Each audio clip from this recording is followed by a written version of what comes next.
Vamos agora abrir o nosso coração para ouvir a mensagem da palavra de Deus. Estamos juntos em adoração, inclusive cantamos ao Senhor, apresentamos a nossa vida, pedindo a direção de Deus, e agora é hora de refletir na palavra bendita, eterna do Senhor, que abençoa e dirige a nossa vida. E hoje nós vamos, neste mês de missão voltado para o foco que a IBNU tem apresentado, refletir sobre Atos capítulo 16, desde o verso 16 até 34.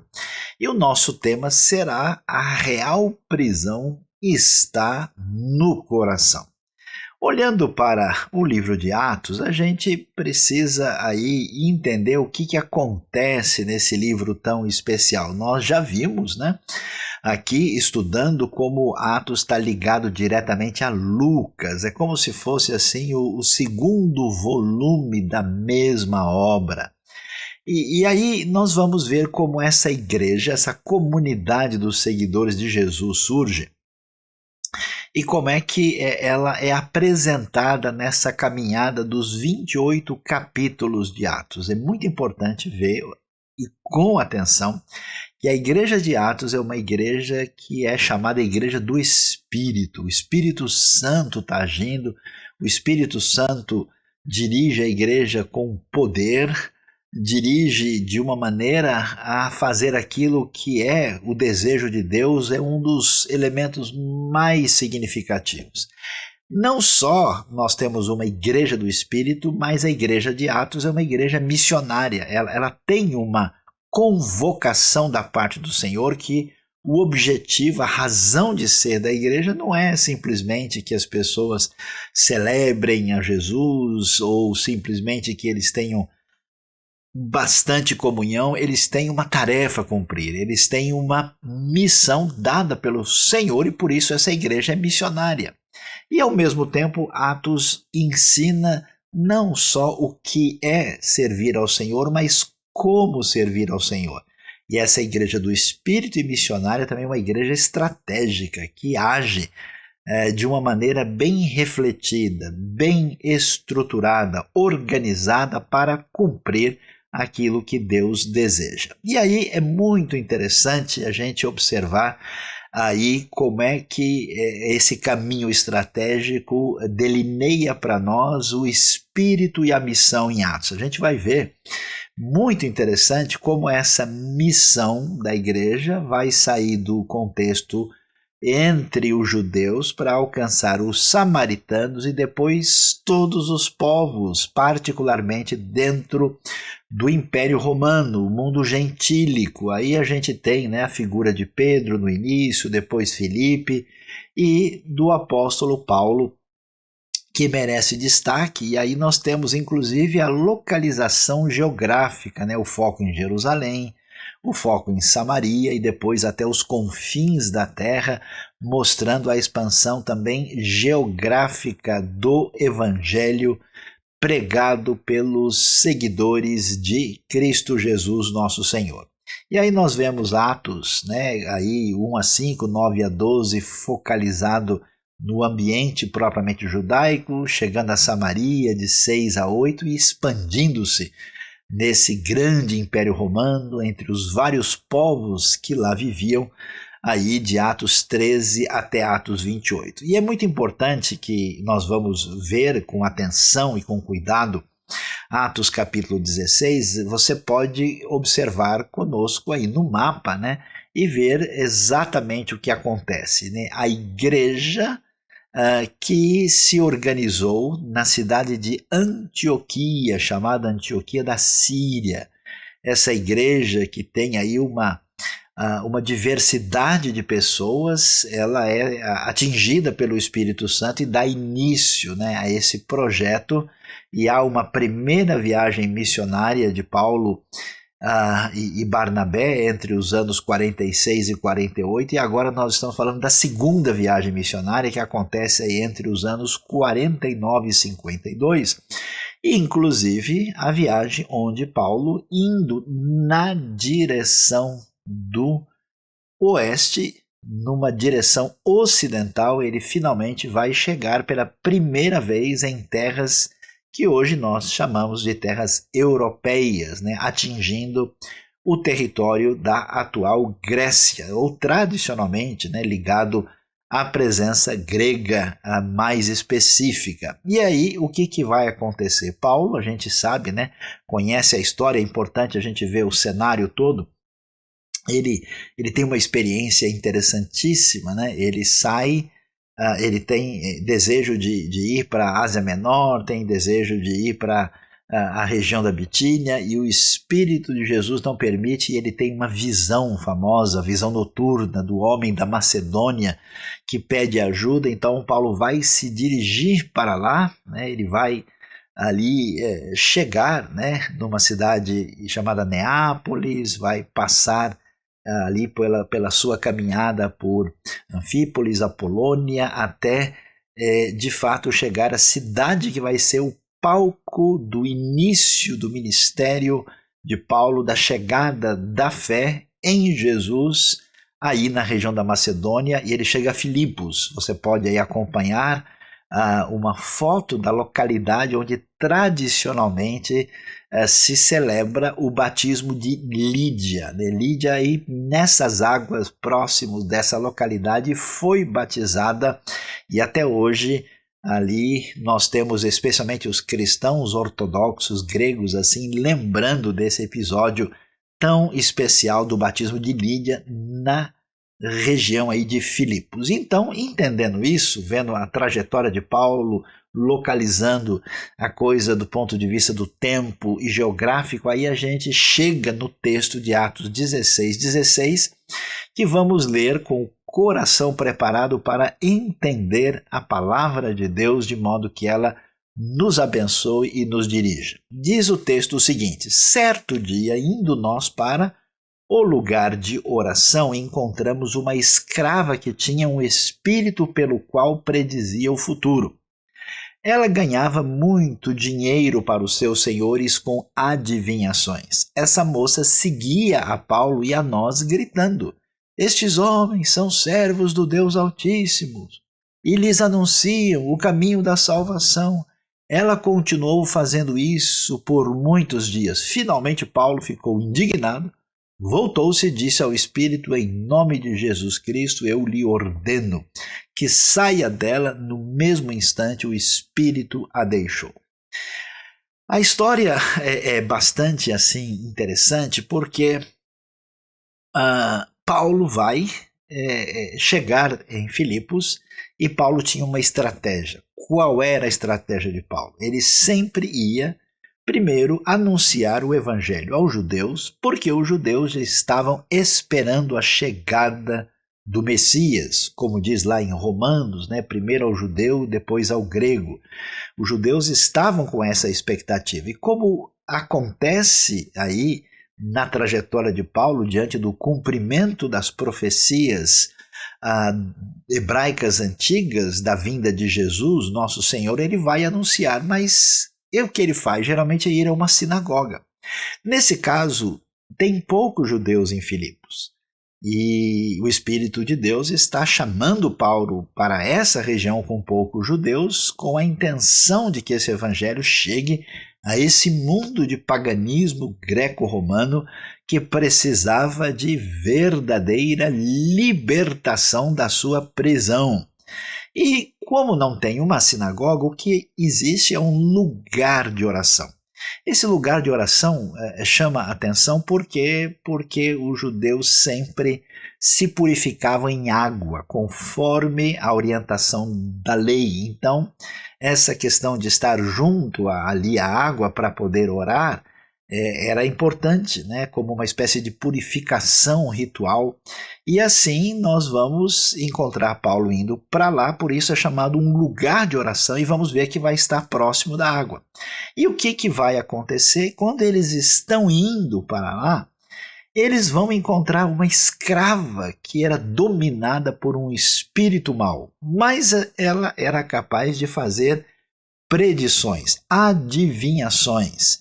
E não só faz isso, como isso virou uma espécie de moeda de exploração comercial, já que ela dava muito dinheiro para os seus senhores. E aí é que a gente começa a ver que a palavra do Evangelho, a importância e o valor da missão envolve essa realidade de libertação. Na verdade, o Evangelho chega para abrir as portas da prisão. E a pergunta é, quando a pessoa recebe, tem contato com essa fé, essa mensagem poderosa de Deus, ela tem o objetivo de deixar a pessoa livre da prisão. Que prisão? Olha só o ambiente do mundo romano antigo. Você tem uma escrava, aliás, a maioria da população estava numa situação de escravidão. Então você tem aí uma espécie de aprisionamento social, uma relação problemática entre os seres humanos, entre os quais certas pessoas são oficialmente colocadas como mais indignas e são exploradas indevidamente. Então, o Evangelho, com o seu poder, com a sua mensagem, com os seus valores, ele traz uma confrontação na sua base. Mesmo sem ser um movimento político, mesmo sem ser um movimento que tenha a intenção de fazer qualquer movimentação para derrubar Roma, a sua postura ela entra como uma espécie de fermento, como uma espécie de elemento que vai numa direção oposta, trazendo uma confrontação da injustiça social que existe lá, porque essa mulher vai ser libertada. E essa liberdade social também se torna uma espécie de liberdade que conduz à libertação econômica, porque veja lá que ela é peça de exploração, né? Não se importam com ela como pessoa. O importante, se ela está sofrendo, se ela tem qualquer desdobramento negativo, ela é dominada por um espírito. O importante é que ela dá lucro, dá muito dinheiro para os seus senhores. O Evangelho, então, a mensagem de Deus vai bater de frente, trazendo aí um caminho de livrar de verdade da prisão pessoas que estão nessa condição social e econômica muito negativas, como nós vemos aí o Evangelho chegando para fazer diferença. E é interessante a história porque parece um pouco confuso, né? Porque a moça começa a seguir a Paulo, dominada por aquele espírito adivinhador, e ela fala coisas que a gente talvez não entenda. Esses homens são servos do Deus Altíssimo. Eles anunciam o caminho da salvação. Teve gente que achou, por exemplo, que o poder de Deus, do Espírito de Deus na vida de Paulo é tão forte que, vamos dizer assim, o espírito mau era obrigado a confessar essa realidade. Mas parece improvável isso. É muito possível que ela estivesse falando isso em tom zombeteiro, em tom talvez de ironia, e quando ela diz Deus Altíssimo, nesse ambiente grego, a plateia, aqueles que ouvem isso, vão entender que é uma referência a Zeus, o deus mais, vamos dizer, destacado do Monte Olimpo, né, que faz parte desse ambiente. Então, na verdade, as suas palavras não são de auxílio, mas de confusão. Aí nós entendemos o que Paulo faz. É interessante o caminho de Paulo. Paulo não sai por aí procurando demônios. Paulo não resolve mudar o foco da palavra e da missão para dar atenção específica a uma questão voltada para, por exemplo, o exorcismo. Mas quando Deus tem um plano, quando aquilo entra no caminho de Paulo, Paulo tem poder e autoridade espiritual, e entendendo que esse é o caso, né, já que Paulo nunca fez uma espécie de reunião voltada especificamente para exorcismo e chamou pessoas com essa finalidade, não é o foco no livro de Atos. O que ele vai dizer? Ele se volta para o Espírito e diz, em nome de Jesus Cristo, ele ordena que saia dela, e o Espírito a deixou. O que nós vemos? Que a liberdade, estar livre da prisão, envolve essa mudança de perfil social, de perfil econômico e espiritual. A grande verdade é que há pessoas que são oprimidas e às vezes até mesmo possuídas por espíritos maus, que parecem até trazer alguma coisa positiva e vantajosa para a pessoa, como essa mulher era capaz de fazer algumas adivinhações, mas no fundo são pessoas que estão numa escravidão espiritual. O Evangelho de Cristo Jesus traz vida, libertação, porque ele é o poder de Deus para a salvação de todo aquele que crê, tanto do judeu como também do grego ou do gentio. E aí a história continua. E você pode contemplar aí uma foto real do caminho de Paulo. Aí está um pedaço da estrada chamada Via Ignácia, que foi usada pelo apóstolo Paulo na sua caminhada. Esse é o pedaço da estrada conservado até hoje na cidade de Filipos, junto às ruínas da antiga cidade, mostrando para a gente uma coisa assim muito importante, que a história bíblica ela não está fundamentada em alguma coisa assim que é uma fábula, uma mera história criada. Não, ela tem ocorrência histórica no tempo e no espaço, e aqui você pode contemplar as pedras exatamente por onde os pés de Paulo passaram. Bem próximo daí foi encontrado inclusive o primeiro mosaico que se conhece com referência ao apóstolo Paulo, o grande proclamador do Messias Jesus aos gentios no primeiro século. E a gente continua e vamos ver o que acontece na sequência da história. Diz o texto que, percebendo que a sua esperança de lucro tinha se acabado, os donos da escrava agarraram Paulo e Silas e os arrastaram para a praça principal diante das autoridades. E levando-os aos magistrados, disseram: esses homens são judeus e estão perturbando a nossa cidade, propagando costumes que a nós romanos não é permitido aceitar nem praticar. A multidão ajuntou-se contra Paulo e Silas e os magistrados ordenaram que se lhes tirassem as roupas e fossem açoitados.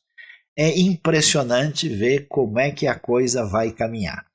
A mensagem do Evangelho, a libertação que o Evangelho traz, a mudança de vida na realidade das pessoas interfere naqueles que perversamente querem se utilizar das pessoas em detrimento do bem-estar delas.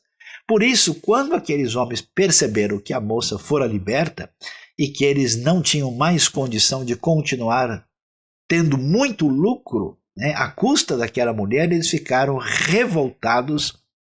E aí é interessante, que nós vamos ver aí a prisão que domina essas pessoas que não conhecem o Evangelho de Cristo. Esses homens maus, desse ambiente pagão complicado, eles aqui vão decretar uma prisão judicial sobre Paulo e Silas. Filipos é uma cidade especial, é uma colônia romana, tem uma espécie assim de status superior no ambiente do Império Romano do primeiro século, e os dois vão ser colocados, nossos queridos missionários, nessa situação de sofrimento, e parecem que eles vão ter problema. A gente vê como a questão do aprisionamento é claro aqui, Essa moça, por exemplo, está de alguma maneira numa situação de prisão que envolve a sua situação social, situação econômica e espiritual. Agora nós vamos ver como essa tentativa de cercear, de limitar, de aprisionar o caminho de Paulo e de Silas vai aparecer inicialmente como uma postura de perfil judicial, quando eles vão ser agarrados e serem levados diante dos representantes da lei, que são os magistrados. E qual é o argumento? Interessante, esses homens são judeus. É um dos centros da acusação do mundo antigo, dos grandes impérios, porque as palavras da Bíblia hebraica, da tradição judaica, eram sempre palavras ameaçadoras para os grandes impérios, desde os tempos dos antigos persas, do contexto do mundo grego e também do Império Romano, por causa da dignidade da pessoa, do valor do ser humano, de certos elementos essenciais. e no Império Romano já se sabia disso, e os judeus eram muito mal vistos, eram pessoas que não abaixavam a cabeça para a divindade do imperador, e no fundo, Roma investiu muito para tentar colocar os judeus contra os cristãos o tempo todo, porque os cristãos, na verdade, eram simplesmente um novo tipo de, vamos assim dizer, religião hebraica, uma variante, uma espécie de outra denominação. Por isso, a acusação, e que de fato confere, né, é que eles são judeus e estão perturbando a nossa cidade numa espécie de, agora, prisão étnica. Né? Qual é o problema aqui? Vocês vão sofrer não só porque quebraram com o nosso lucro, a lei vai pegá-los, e vocês também são mal vistos porque não se curvam diante da grande Roma, vocês, seus judeus perversos. Essa é a acusação, e olha só como a polarização aparece aqui, ó.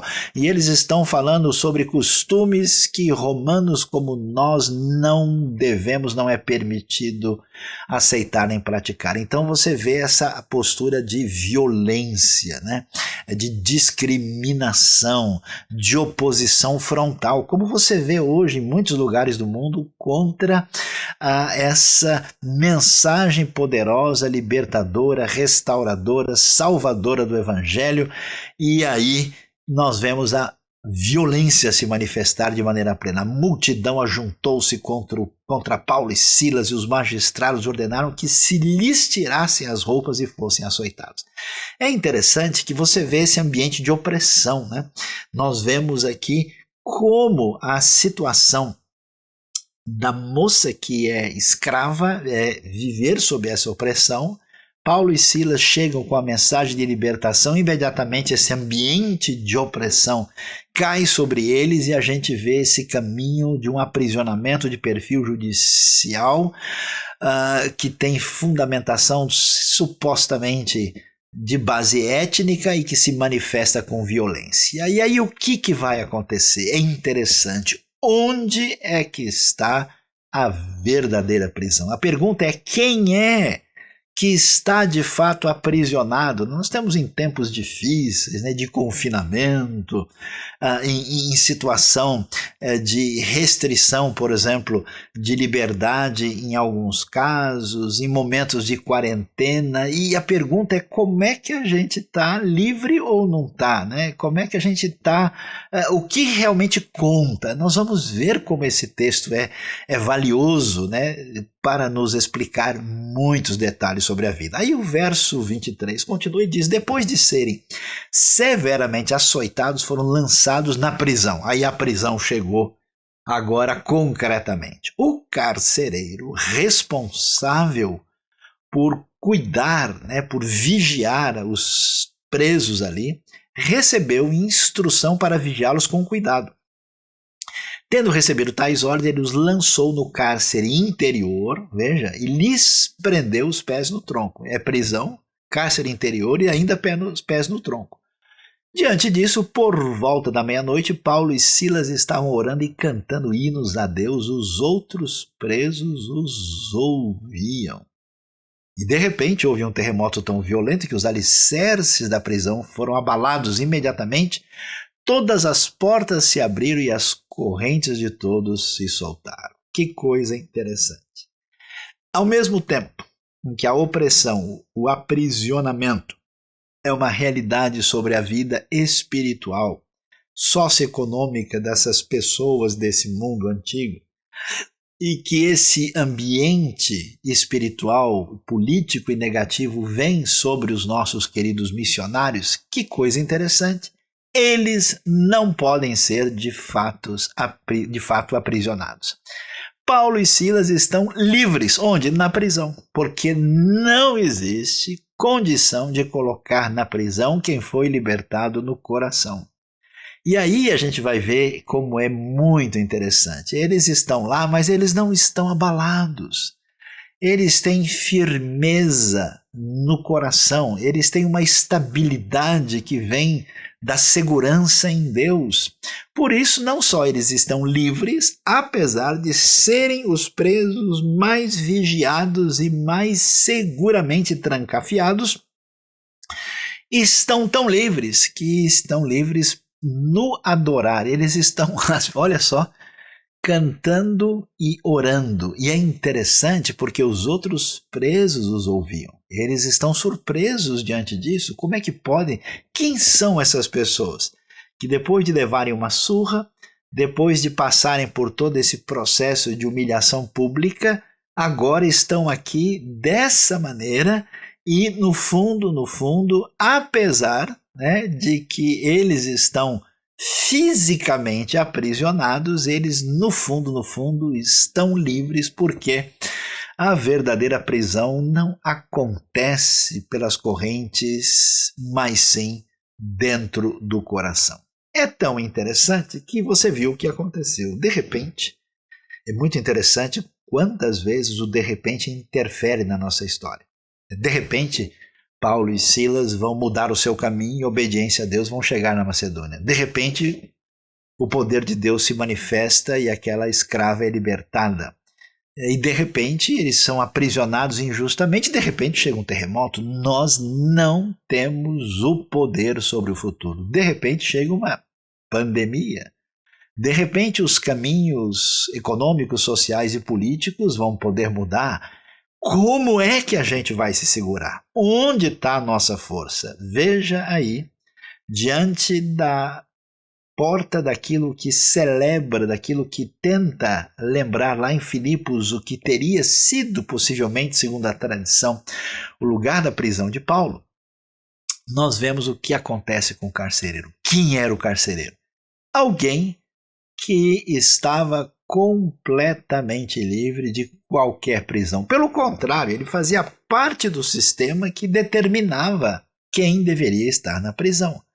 No mundo de tanta gente desfavorecida, de tantos escravos, esse carcereiro ele era cidadão romano. Ele estava na condição de uma minoria que dominava o mundo.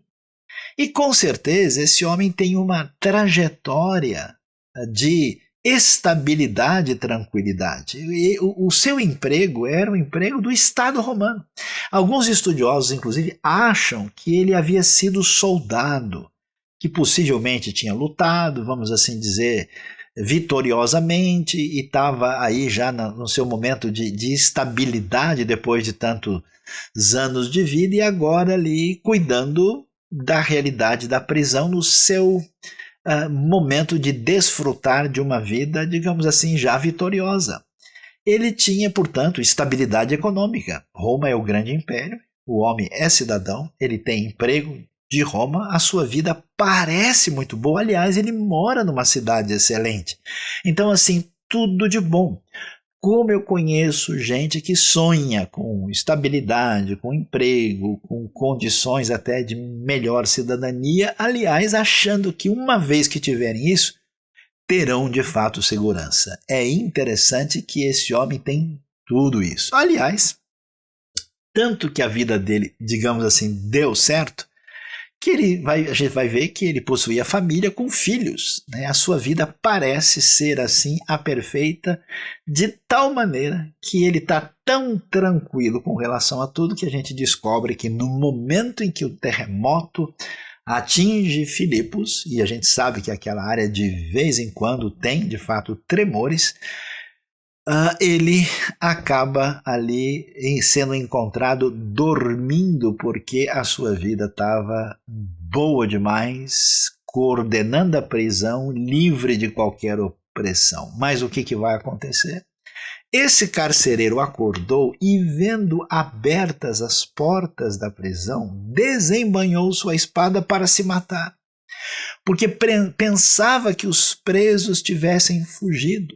Mas Paulo gritou: não faça isso, estamos todos aqui.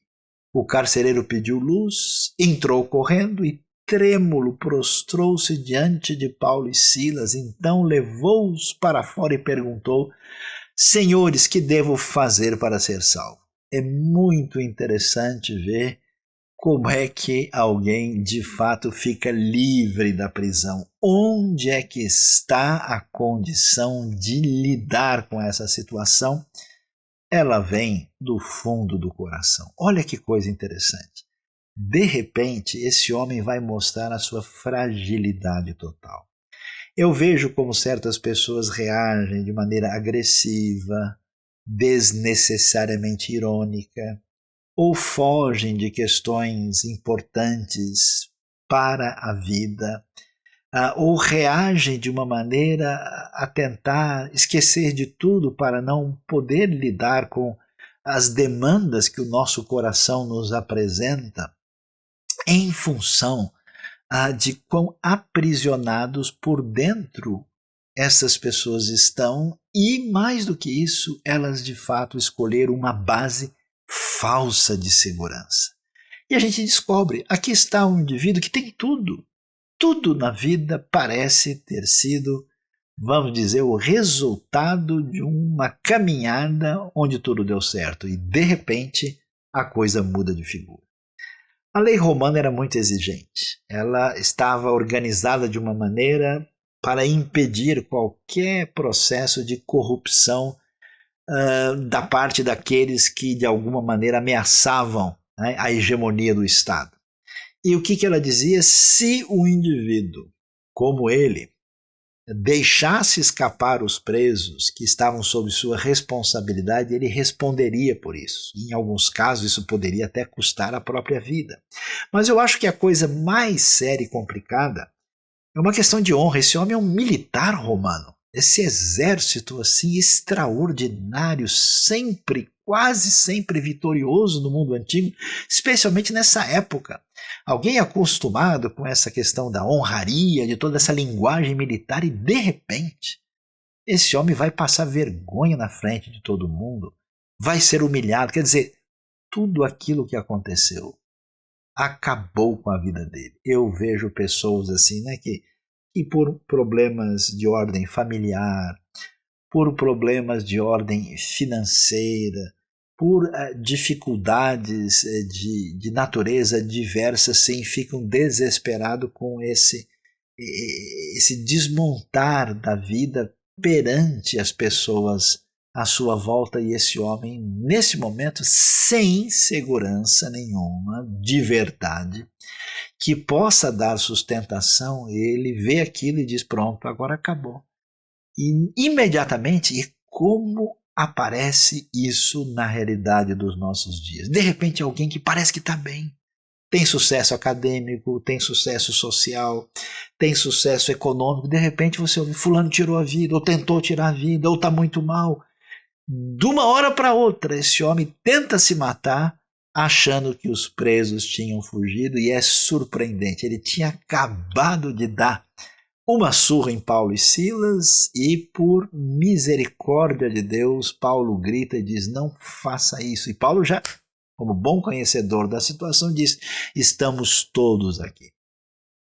E aí sim, você vai ver o que é estar livre da prisão social, porque esse homem não tinha respeito nenhum pelas pessoas que estavam debaixo do seu comando. Ele acabou de dar uma surra enorme em Paulo e Silas. Ele tratava essas pessoas como escravos. A sua relação com os outros, ela é problemática, ou é de necessidade de honra e reconhecimento no Império Romano, ou daqueles que são de níveis inferior, que merecem todo tipo de desprezo.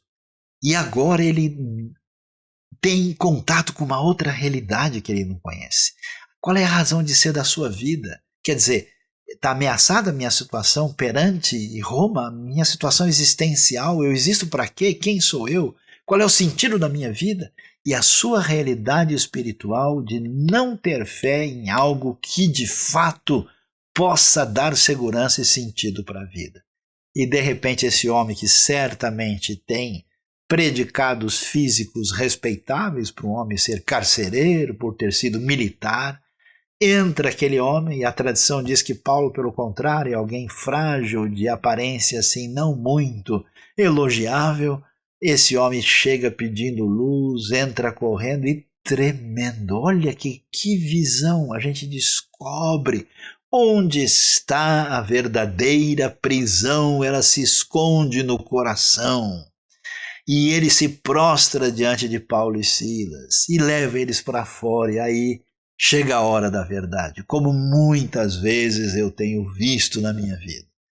sem as máscaras, sem a pressão social, sem a necessidade de desempenhar um papel perante os outros, sem a necessidade de, talvez, fugir da prisão que nós mesmos criamos para nós, ele põe a pergunta: afinal de contas, a minha situação é de fragilidade completa, fragilidade existencial, pessoal, espiritual. O que eu devo fazer para sair dessa situação? O que eu devo fazer para ser salvo? É exatamente o grito do carcereiro, o grito que se esconde no coração de tanta gente que tem fome e sede espiritual e ainda não encontrou o poder transformador, perdoador e restaurador do Evangelho de Cristo Jesus, que diz: eu sou o pão da vida, eu sou a água da vida.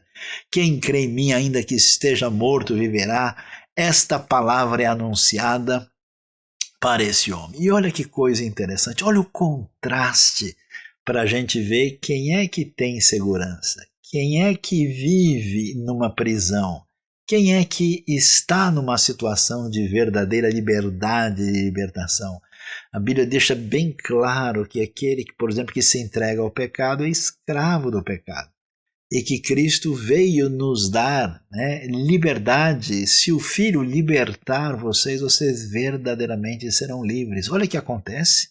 O apóstolo Paulo, quando se torna seguidor de Jesus, recebe essa graça divina do Evangelho na sua vida, ele perdera a sua posição judaica.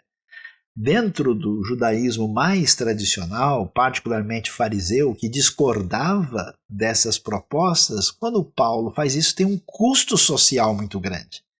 Ele acaba sendo prejudicado. E a pergunta é: será que Paulo ficou muito destruído com isso? Será que ele de alguma maneira não conseguiu se recuperar psicologicamente? Ele perdera. Ele agora vive num ambiente difícil, porque ele não tem mais nenhum prestígio religioso, Aquela pessoa que é respeitada pela comunidade, que conhece, que todo mundo, vamos assim dizer, tira o chapéu. Paulo abriu mão de um caminho, vamos dizer assim, de vida promissora, que aliás ele tinha, não só no mundo judaico, mas também no mundo greco-romano. Ele tinha excelente formação. Ele estudou em escolas onde mostra o seu conhecimento, inclusive da literatura grega, do mundo grego antigo, e também ele era cidadão romano, quer dizer, o homem tinha, vamos assim dizer, estava com a faca e o queijo na mão. Paulo ia ser simplesmente extraordinário de qualquer maneira, e ele abre mão, perdendo a sua posição no contexto judaico. Ele não tem nenhum prestígio religioso em qualquer ambiente e vai ser rejeitado por muita gente da família, amigos, porque tanto no ambiente gentílico como judaico, esse caminho estranho dessa fé, nesse rabino lá da Galileia que foi morto em Jerusalém e que diz que o Messias, é um negócio muito estranho para a gente considerar. Parece que o Paulo ficou maluco e Paulo perdeu, isso que é interessante, toda a estabilidade. Paulo não tem mais nenhuma segurança no ambiente social onde ele vivia. Ele não tinha segurança econômica. Paulo agora sai viajando de um lugar para outro, anunciando o Evangelho com recursos muito limitados, apenas na obediência e na direção do Espírito. Eu até fico imaginando, se eu estivesse no lugar de Paulo, e tendo desejado ir para uma direção e indo para outra em função da visão recebida, e lá tudo deu errado, quer dizer, encontramos a mulher possessa e aí acabou virando aprisionamento, eu levei uma surra. Será que Deus está nisso? O Paulo não tem segurança de nenhum tipo, inclusive econômica, preso injustamente. E de modo que ele até tem recurso jurídico contra isso, porque ele é cidadão romano. Ele passa por sofrimento físico e emocional. Que coisa impressionante. Claro que nenhuma dessas coisas é desejável. Ninguém está dizendo que, olha, quanto mais a gente sofrer, melhor. Não é um masoquismo espiritual.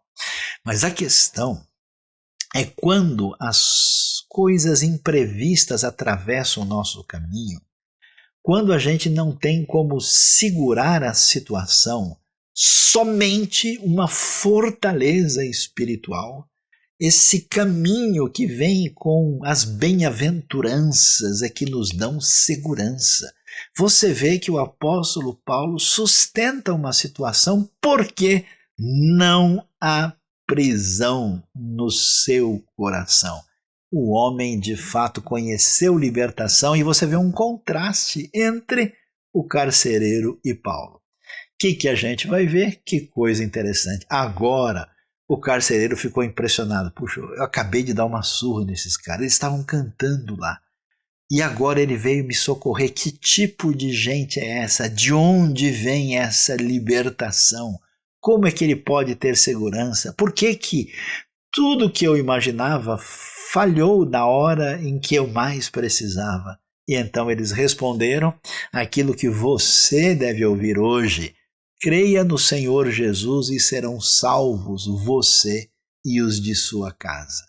E isso acontece, a família do carcereiro vai se converter. Não quer dizer que todas as pessoas na história humana que creem em Jesus terão todos os seus familiares salvos, é claro que não. O texto mostra isso acontecendo exatamente lá.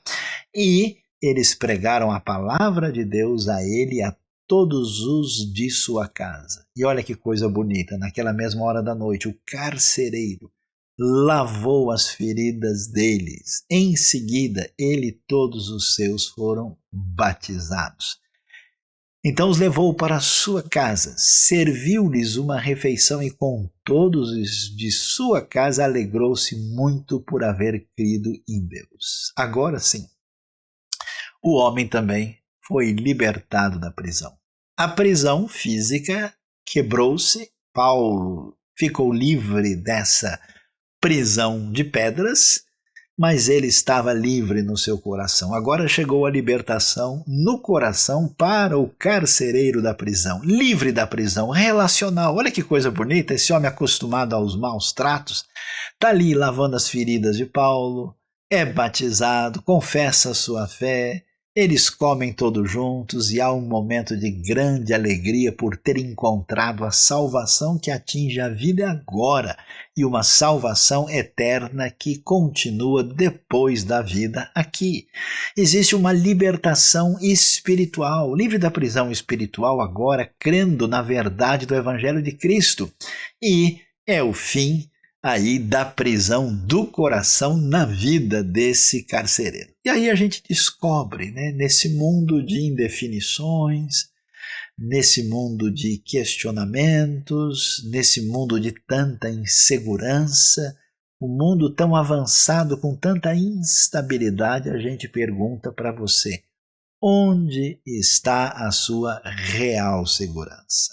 No nome, na fama, no dinheiro, na posição, nas influências, nas suas próprias qualidades, em quem você confia. Mais cedo ou mais tarde isso vai decepcionar você. Abra a sua vida para o Evangelho de Cristo, coloque a sua fé em Cristo Jesus e receba a salvação. Veja bem que todo o caminho do apóstolo Paulo é com o foco na missão. Esse é o caminho de Atos. O povo de Deus, a igreja de Cristo, precisa parar de brincar de cristianismo e focalizar naquilo que Deus nos apresenta. Às vezes, a diretriz é direta. Você viu bem? Paulo é enviado para lá, ele vai encontrar Lídia, que é a direção que Deus lhe dá para Filipos. Ele vai encontrar a mulher, de repente, o carcereiro aparece no meio do caminho, mas tudo isso tinha a ver com o foco da missão. O povo de Deus precisa focalizar a atenção naquilo que de Deus vem como direção para nós. E é importante, às vezes a gente pensa, diferente de tudo, o evangelho é para todos. Observe bem as grandes religiões do mundo. Quase todas elas têm um perfil limitado, elas têm a ver com uma etnia, com uma cultura, e elas permanecem principalmente naquele ambiente geográfico e cultural onde surgiram. A fé cristã surge no ambiente judaico e ela se espalha para o mundo greco-romano, ela se espalha para o mundo todo e é a principal mensagem religiosa que se espalhou por todo o planeta e alcança maior diversidade de pessoas. É muito interessante ver que esse judeu, Paulo, vai levar a palavra de Deus para uma comerciante religiosa, bem-sucedida, vendedora de tecido caro importado, uma mulher de negócios de Tiatira que vivia em Filipos, que é a nossa querida Lídia. Depois esse evangelho atinge uma escrava que não vale nada, que é dominada por um demônio para dar lucro para os outros. Pessoas lá da condição social mais assim terrível. E depois alguém que representa a opressão do sistema. Um militar, um carcereiro do Império Romano. O Evangelho é o poder de Deus para a salvação que atinge todo tipo de pessoa nesse mundo, e o amor de Deus bate à porta do seu coração para que você receba essa mensagem de salvação. E é interessante, essa salvação ela é completa, ela é o perdão dos pecados, ela é a bênção que atinge o nosso coração, ela dá a diretriz existencial da vida, ela dá esperança e segurança em relação à vida eterna, e ela transforma a vida da gente pessoal, relacional e inclusive no seu sentido social, trazendo libertação inclusive econômica, social, mudando a nossa vida para melhor. Por isso, não se esqueça dessa lição. A verdadeira prisão está no coração. Hoje, Deus quer trazer para você verdadeira libertação. E que Ele abençoe o nosso coração. Amém. Você gostou desse vídeo? A IBNU tem muito material para abençoar a sua vida e de outras pessoas, então se inscreva no nosso canal e ative o sininho para receber as nossas notificações.